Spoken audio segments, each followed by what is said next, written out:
The phone call came at 3 in the morning. Dad's voice cracked through the speaker like glass breaking in slow motion.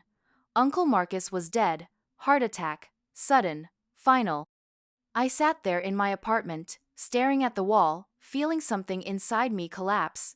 Marcus wasn't just my uncle. He was the one who taught me to drive when Dad was too busy. The one who showed up to every single one of my high school plays when my parents forgot. The man who called me every Sunday just to check in. Gone. The next morning, I called Mom to talk about funeral arrangements. My voice felt hollow, scraped raw from crying. But before I could even mention the service, she cut me off. Honey, I know this is hard, but we need to talk about timing. Sarah's birthday party is this weekend, and we've already sent out invitations. Maybe we could do the funeral next week. The words hit me like ice water. Sarah, my younger sister, the golden child who could do no wrong, always had been, always would be. Mom, Marcus is dead. We need to bury him. I understand that, sweetie, but Sarah's been planning this party for months. All her friends are coming. We can't just cancel everything. Something cold settled in my chest. Something that would stay there for a very long time. The funeral got pushed to the following Tuesday. A quiet affair. Just immediate family and a handful of Marcus's old work friends. Sarah didn't even show up. Too busy recovering from her birthday party, apparently.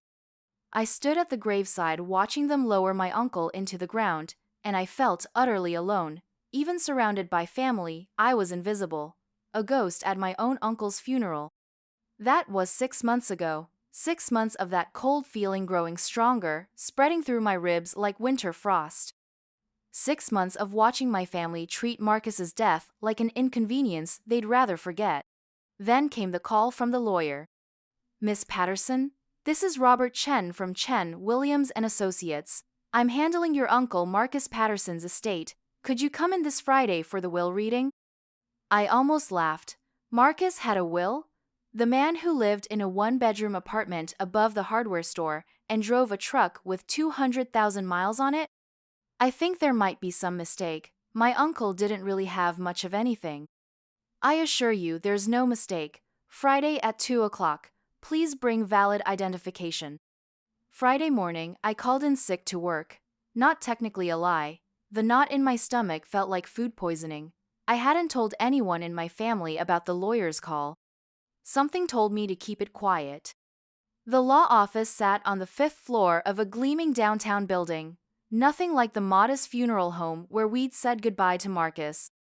Robert Chen was younger than I expected, with kind eyes behind wire-rimmed glasses. Thank you for coming, Miss Patterson. Before we begin, I need to verify your identity. I handed over my driver's license, wondering why this felt so formal for what was probably a box of old photos and maybe a few $100s. Chen reviewed a thick file, then looked up at me with an expression I couldn't read. Your uncle was a very private man. He came to see me about 2 years ago to update his will, made it very clear that the contents were to remain confidential until after his death. 2 years ago, right around the time Dad had convinced Marcus to invest his savings in some get-rich-quick scheme that never panned out, or so we thought. Miss Patterson, your Uncle Marcus owned considerably more assets than your family was aware of. He was, to put it simply, quite wealthy. The words didn't make sense. I blinked at him, waiting for the punch bite. I'm sorry, what? Chen opened the file and pulled out several documents. Your uncle inherited a significant sum from his late wife's family trust. Additionally, he made several very wise real estate investments over the past 15 years. His total estate is valued at approximately $4.7 million. The room tilted. $4.7 million. Marcus, who clipped coupons and bought day-old bread from the discount rack. But he lived so simply. He was a man who valued experiences over possessions. He traveled extensively, though he rarely spoke about it. He also donated generously to various charities. But he was very careful to maintain his privacy about his wealth. Chen pulled out the will itself, official-looking papers with Marcus's signature at the bottom. The bulk of the estate has been divided among several beneficiaries. $25,000 each goes to your parents, your sister Sarah, and your brother David. An additional $50,000 goes to the local animal shelter where your uncle volunteered. My heart sank. Even in death, everyone got their equal share while I got nothing, just like always. But Chen wasn't finished. The remainder of the estate, including the house in Colorado, the investment portfolio, and liquid assets totaling approximately $4.2 million, goes to you. The words echoed in the silent office. 4.2 million, to me. I don't understand. Chen's expression softened. Your uncle left a letter. Would you like me to read it? I nodded, not trusting my voice. Chen unfolded a handwritten note. Marcus's familiar scrawl filled the page. My dear niece, if you're hearing this, then I'm gone, and Bob is reading you my will. I hope you're sitting down. A laugh escaped my throat, bitter and sharp. I know this comes as a shock. I lived simply by choice, not necessity. Money never mattered much to me, but family did.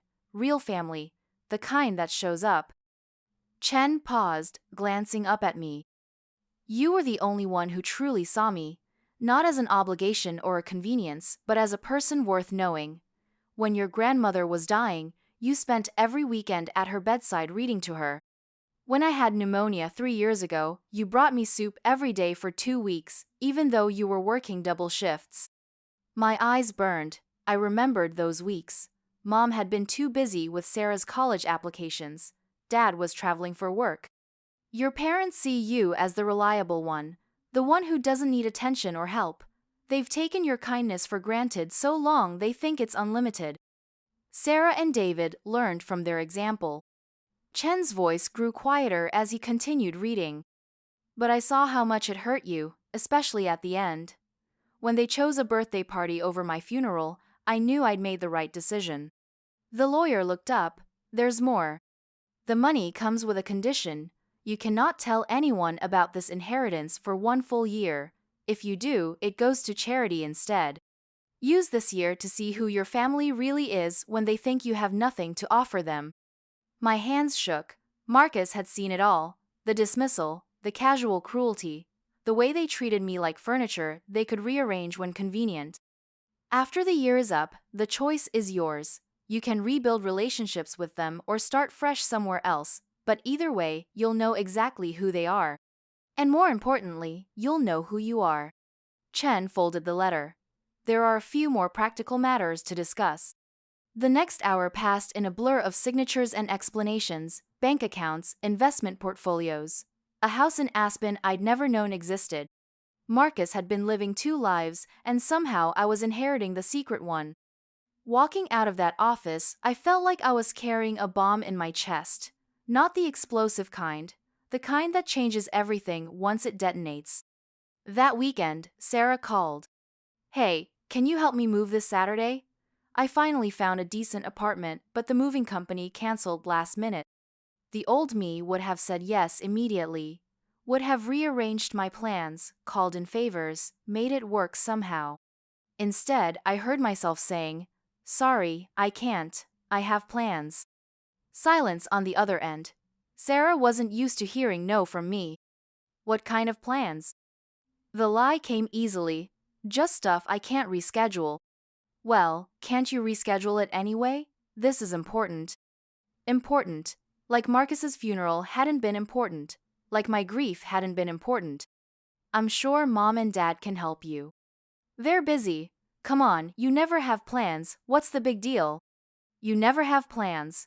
Such a casual dismissal of my entire life, as if I existed solely to solve other people's problems. I said I can't. Fine. God, you're being weird lately. She hung up. I sat there holding the phone, feeling something shift inside me, the first crack in a dam that had been holding back years of resentment. The months that followed became a strange kind of experiment. I started saying no, not dramatically, not with explanations or demands for apologies, just quiet, firm refusal. No, I couldn't babysit David's kids so he could go golfing. No, I couldn't loan Mom money for Sarah's post-graduation trip to Europe. No, I couldn't host Thanksgiving because I was going out of town. Each refusal felt like shedding a layer of skin, painful but necessary. My family's reaction was swift and predictable, hurt feelings that quickly transformed into anger. How dare I become selfish? What was wrong with me? Why was I being so difficult? Dad called me at work one Tuesday afternoon, his voice tight with frustration. Your mother's upset. Sarah says you've been acting strange ever since Marcus died. Maybe you should talk to someone. Talk to someone. Code for get therapy so you'll go back to being convenient. I'm fine, Dad. You're not fine, you're different, cold. Cold. Maybe I was, maybe that wasn't a bad thing. I'm just learning to prioritize myself. Since when? That doesn't sound like you. Exactly the problem. They didn't want me to sound like me, they wanted me to sound like them, like their version of me. The one who never complained, never asked for anything, never said no. Christmas was the real test. The annual Patterson family gathering at Mom and Dad's house. Usually, I arrived early to help cook and stayed late to clean up while everyone else watched football. This year, I showed up at dinner time with a store-bought pie. Mom's face fell when she saw the grocery store container. Honey, you know how much we love your homemade apple pie. I didn't have time to bake this year. You always make time. Always. That word again, as if my previous sacrifices had created some binding contract. Sarah rolled her eyes from the couch. What's with the attitude lately? You've been acting like we all owe you something. The room went quiet. Even David looked up from his phone. I could have explained. Could have told them about the sleepless nights I'd spent worrying about Marcus alone, about how their dismissal of his death had felt like a knife between my ribs. About the years of taking me for granted while lavishing attention on Sarah's every whim. Instead, I spoke the truth. I'm just tired. Of what? Sarah's voice carried that familiar edge, the one that said I was being unreasonable for having feelings. Of being taken for granted. Mom rushed to mediate. Sweetheart, no one takes you for granted. We appreciate everything you do. When? The question hung in the air like smoke. When have you ever appreciated anything I do? When have you ever asked what I need instead of telling me what you need? Dad set down his beer. We don't need to do this today. Actually, I think we do.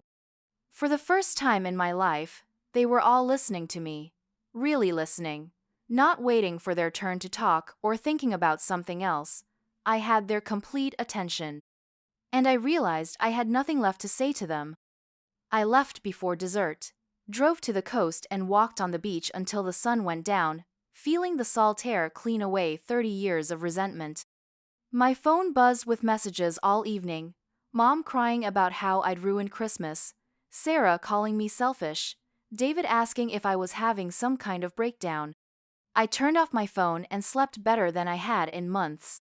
Spring arrived and with it came the subtle changes that money allows. I'd been careful not to spend obviously, but I moved to a better apartment, started eating at nicer restaurants. Bought clothes that fit properly instead of whatever was on sale. Small things. Things my family might notice if they were paying attention.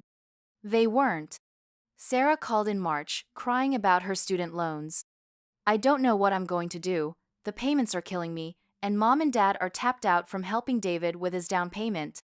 Day helping with David's down payment. News to me.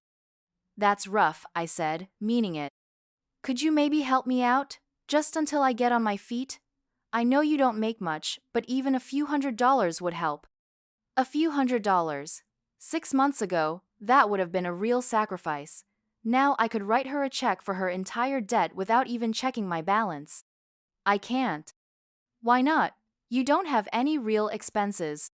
No real expenses, like my life was somehow less legitimate than hers. I have plenty of expenses. Like what? You live alone, you don't have kids, you never go anywhere. What do you spend money on? The casual dismissal stung more than it should have. You never go anywhere. As if my life was so small it couldn't possibly contain actual experiences or dreams. I'm saying no, Sarah. Fine. I should have known better than to ask you for help. The irony was suffocating. She should have known better than to ask me for help. Me, who had helped her with everything from homework to heartbreak for 25 years. Summer brought David's wedding, the event my parents had been planning and paying for since he got engaged. Flowers, venue, catering, band, no expense spared for their eldest son's special day. I received my invitation in the mail like any other guest.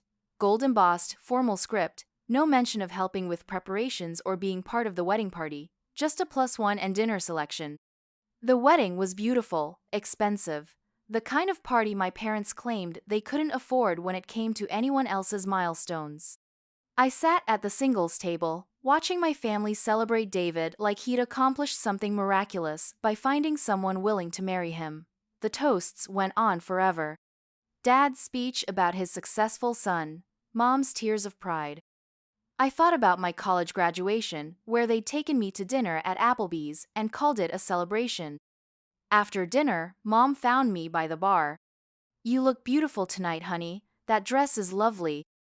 I'd bought it at Nordstrom, cost more than I used to spend on clothes in 6 months.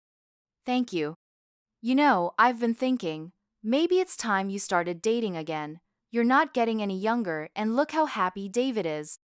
Look how happy David is, as if my worth was measured entirely by my ability to replicate someone else's life choices. "I'm fine alone, Mom." No one's fine alone forever. Don't you want what David has? What David had?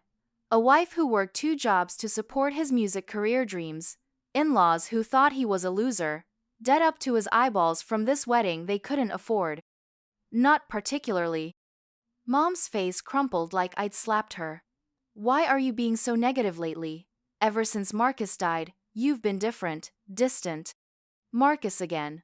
Always coming back to Marcus. Maybe I learned something from losing him. What's that supposed to mean? It meant I learned that life is short and family isn't guaranteed to be worth dying for.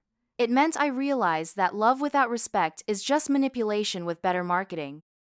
It meant I understood that some people will take everything you give and still act like you owe them more. But I just shrugged. "Nothing, Mom. Just that life's too short to waste on things that don't matter." Fall arrived with a kind of golden light that made everything look possible. I'd been careful with Marcus's money, mostly investing it and living off my regular salary. But on weekdays when I felt particularly trapped by my old life, I'd drive to the coast or take long weekends in cities I'd always wanted to visit. Portland, Seattle, San Francisco. Small adventures that felt enormous after a lifetime of putting everyone else first. Nobody noticed my absences. Nobody asked where I'd been or what I'd done. My increasing independence barely registered because it had never occurred to them that I might have a life worth asking about.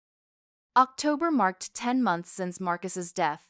2 months until I could either tell my family about the inheritance or walk away clean. The lawyer had called to remind me of the timeline and ask about my intentions. I told him I wasn't sure yet. That weekend, Sarah showed up at my apartment unannounced, something she'd never done before. She looked around at my new furniture, the artwork on the walls, the fresh flowers on the kitchen counter. "Nice place. When did you redecorate?" "Over the past few months." "Must have cost a fortune. Did you get a raise or something?" "Or something." "I'm just managing my money better." She sat down on my new couch like she belonged there. "Listen, I need to talk to you about something. Mom's birthday is next month and we want to throw her a surprise party. We need everyone to chip in." Everyone, meaning me, the one who always chipped in. "How much?" $500 from each of us. We already found the perfect venue. $500. More than I used to spend on groceries in a month. They decided on the amount without asking what I could afford, just like always. "That seems like a lot." Sarah's eyes narrowed. "Since when do you care about money? You never used to complain about paying your share." My share. As if I'd somehow agreed to bankroll every family celebration for the rest of my life. Maybe I'm tired of carrying more than my share. What's that supposed to mean? It meant I'd paid for Sarah's car repairs, Mom's medical bills, Dad's gambling debts, and David's credit cards over the years while they treated my contributions like they were automatic. It meant I'd covered Christmas gifts, birthday parties, graduation dinners, and emergency loans without ever being asked what I could afford or what I needed. But instead I said, "I'll think about it." Sarah stood up, her face flushed with anger. "You know what? Forget it. We don't need your money anyway. David's doing fine now, and I'm getting a promotion. We can handle Mom's party without you." She headed for the door, then turned back with a look I'd seen 1,000 times before. The one that meant I was about to pay for disappointing her. "I don't know what happened to you this year, but you've become a really selfish person. Marcus would be ashamed of how you've been treating your family." The door slammed behind her. I stood there in my beautiful apartment, surrounded by beautiful things bought with my beautiful secret money, and felt the last piece of my old life crack loose and fall away. Marcus would be ashamed. Marcus, who'd left me millions of dollars specifically because he'd watched my family treat me like garbage for decades. Marcus, who'd died alone while they planned a birthday party. November 20th, Mom's surprise party. I wasn't invited. Not officially uninvited, just not mentioned when they finalized plans. No follow-up calls asking about my contribution. No questions about whether I'd be there. I found out about it on social media. Photos of my entire family laughing around a restaurant table. Mom blowing out candles on an elaborate cake. Everyone dressed up and smiling like they were having the time of their lives. Without me. A year ago, I would have called crying, would have begged to know why I'd been excluded, would have shown up anyway with a gift and an apology for whatever I'd done wrong. Instead, I booked a flight to Denver and drove up to Marcus's house in Aspen. The house I now owned but had never seen. It was exactly the kind of place Marcus would love. Modest from the outside, with a view of the mountains that made you forget how to breathe. Inside, it was warm and comfortable, filled with books and photographs from trips I'd never known he'd taken. Paris, London, Tokyo, Thailand. Marcus grinning beside temples and landmarks, looking younger and happier than I'd ever seen him in family photos. There was a picture of us on his desk. Me at 16, gap-toothed and awkward, getting my driver's license. He'd taken the day off work to take me for the test because my parents were too busy. I stayed there for 3 days, reading his books and walking through the mountains, understanding for the first time who my uncle really was. Not the quiet man who lived above the hardware store, but an adventurer who'd chosen to hide his light rather than deal with my family's demands. Smart man. The year mark arrived on a Tuesday, December 15th, exactly 12 months since Marcus died and my family chose a birthday party over his funeral.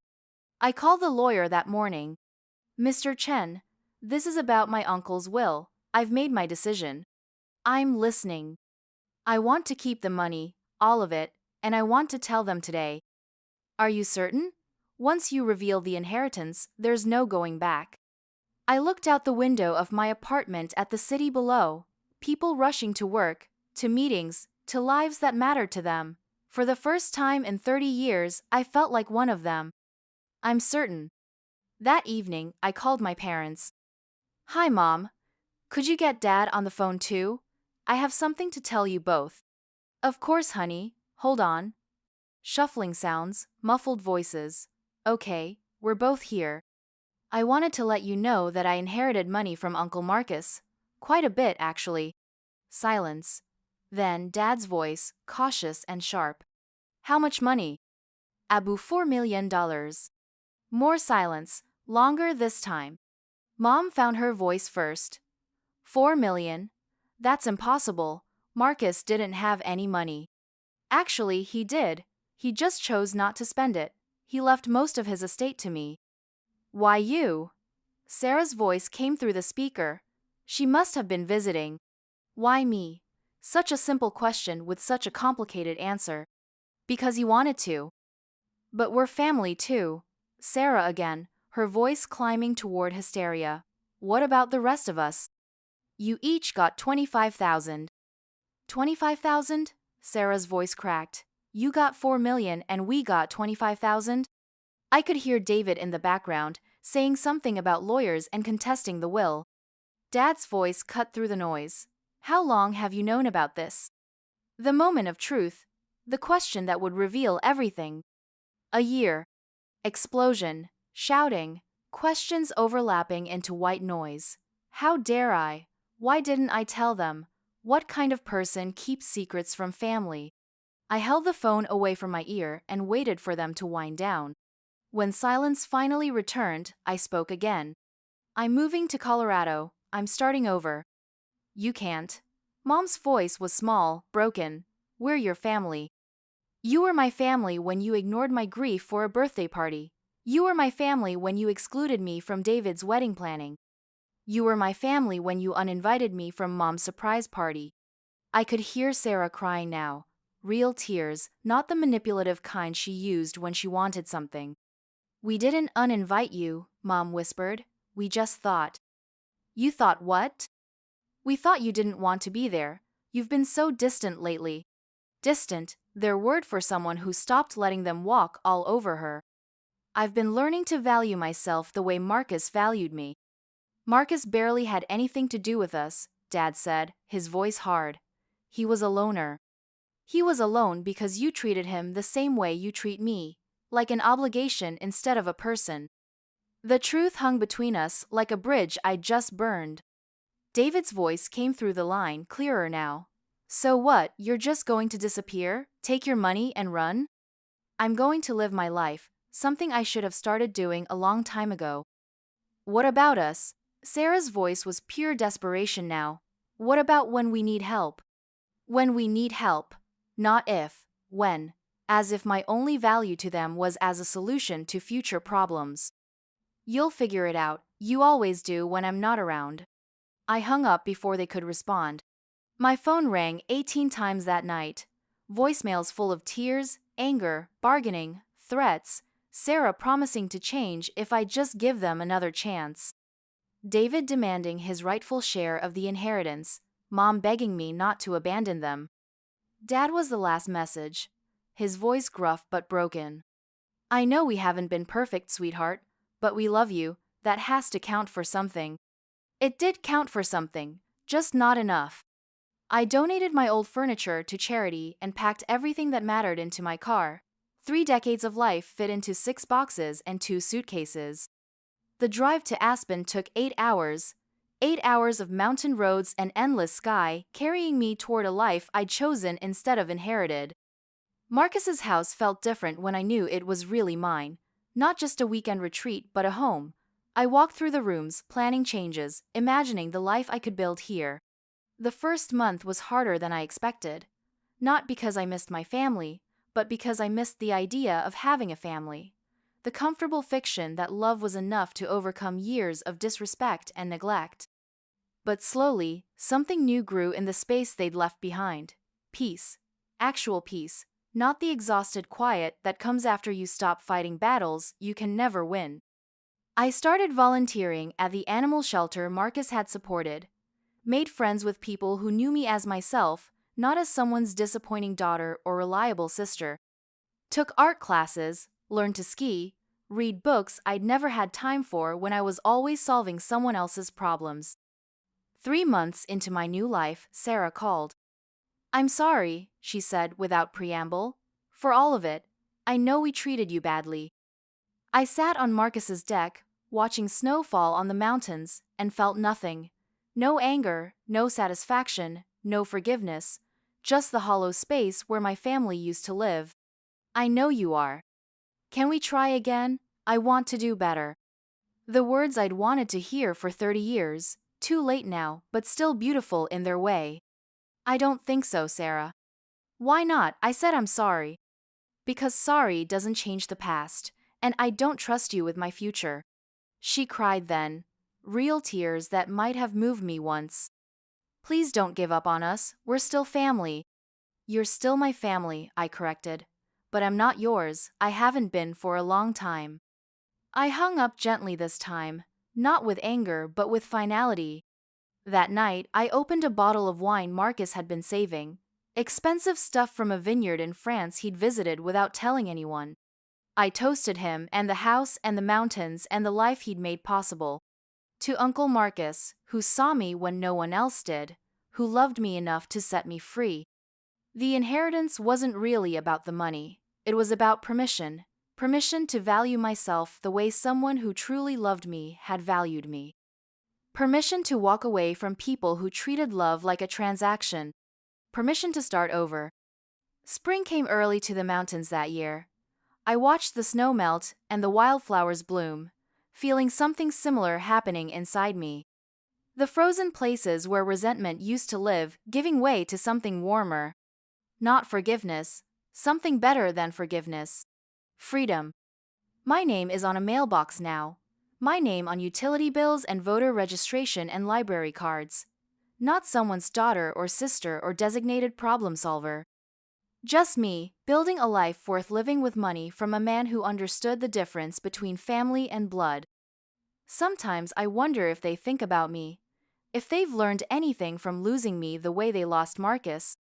If they treat each other with more kindness now that they can't depend on my endless capacity for sacrifice. I hope they do, not for my sake, but for theirs. Happy people don't need to take from others to feel whole. Maybe they'll figure that out someday. Maybe they won't. Either way, it's not my problem anymore. And that might be the most beautiful thing of all.